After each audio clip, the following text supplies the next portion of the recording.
भारत की आजादी के बाद एक ऐसा नाम सामने आया जिसने देश के बड़े बड़े अफसरों, व्यापारियों और यहां तक कि नेताओं को भी अपनी बातों में उलझाकर करोड़ों रुपए ठग लिए। उसका नाम था नटवरलाल। असल नाम मिथिलेश कुमार श्रीवास्तव।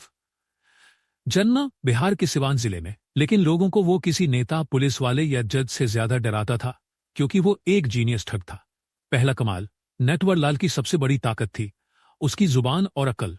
वो हर जगह खुद को कभी वकील बताता, कभी सरकारी अफसर, और जिस आत्मविश्वास से बात करता, सामने वाला उसे झूठा मान ही नहीं पाता।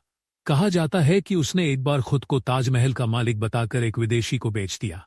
उसने नकली डॉक्यूमेंट्स बनाए, स्टाम्प पेपर पर साइन किए और ऐसा माहौल बनाया जैसे सच में कोई बड़ी डील हो रही हो। विदेशी को लगा कि उसे कोई शाही सौदा मिल गया है, लेकिन डील पूरी होने से पहले ही नटवरलाल हवा हो गया। लाल किला और संसद भवन तक बेच डाले। इतना ही नहीं, इतिहास में दर्ज है कि उसने लाल किला, संसद भवन और राष्ट्रपति भवन तक को बेचने की कोशिश की, वो भी कई बार। हर बार वो नए नाम, नए कपड़े और नई कहानी के साथ आता और अफसरों को अपनी बातों में उलझाकर निकल जाता। नटवरलाल सिर्फ इमारतें बेचने में ही माहिर नहीं था, उसने कई बैंकों को भी अपने झांसे में लेकर करोड़ों रुपए उड़ा दिए। वो चेक पर ऐसे नकली साइन करता कि बैंक मैनेजर तक धोखा खा जाते। पकड़ा भी गया, पर भाग निकला।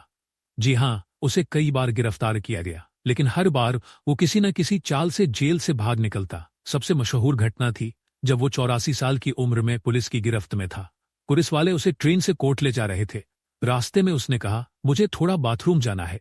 पुलिस ने जैसे ही उसे कुछ आजादी दी, वो ट्रेन से गायब हो गया। फिर कभी पुलिस उसे पकड़ नहीं पाई। अंत का रहस्य। कहा जाता है कि नटवरलाल ने लगभग 100 से ज्यादा केसों में ठगी की, लेकिन उसका अंत आज भी एक रहस्य है। कोई नहीं जानता कि वो कहां गया, कैसे मरा, या अब भी जिंदा है या नहीं। कुछ लोगों का कहना है कि वो गांव में गुमनाम जिंदगी जीता रहा, और कुछ कहते हैं कि वो विदेश भाग गया। क्यों थी उसकी कहानी खास? क्योंकि वो सिर्फ ठग नहीं था, वो एक मास्टरमाइंड था जिसने अपनी बुद्धि और बातों से ऐसे ऐसे लोगों को बेवकूफ बनाया जिन्हें कोई छू भी नहीं सकता था। अंतिम पंक्ति, ड्रामेटिक टोन। जिसने ताजमहल बेचा, लाल किला बेचा और संसद भवन तक बेच दिया, वो कोई आम ठग नहीं था, वो था भारत का सबसे बड़ा ठग, नटवरलाल।